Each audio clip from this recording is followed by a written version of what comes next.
Hi, இன்னைக்கு நம்ம பார்க்க போகிற ரெசிபி வெஜிடபிள் ஒயிட் குருமா. ஒரு கடாயில் 2 டேபிள் ஸ்பூன் எண்ணெய் போடுங்க. எண்ணெய் நல்லா காஞ்சதுக்கு அப்புறமா பட்டை, கிராம்பு, ஏலக்காய், பிரியாணி இலை சேர்த்துக்கோங்க. இது கூடவே ஒரு பெரிய வெங்காயமும் 1 டேபிள் ஸ்பூன் ஜிஞ்சர் கார்லிக் பேஸ்ட்டை போடுங்க.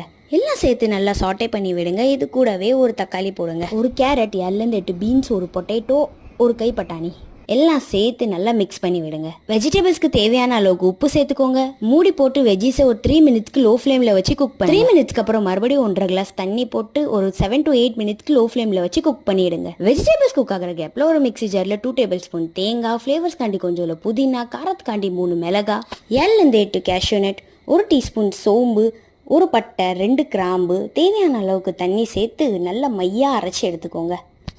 8 மினிட்ஸ்க்கு அப்புறம் நம்ம கடாயை ஓப்பன் பண்ணி பார்த்தோன்னா நம்ம வெஜிஸ்லாம் ஆல்மோஸ்ட் குக் ஆகிட்டு. இனி நம்ம அரைச்சி வச்சிருந்த பேஸ்ட்டை இது கூட சேர்த்துக்கணும். எல்லாம் சேர்த்து நல்லா மிக்ஸ் பண்ணி விடுங்க. மறுபடியும் மூடி போட்டு ஒரு 3 மினிட்ஸ்க்கு லோ ஃப்ளேமில் வச்சு குக் பண்ணி எடுங்க.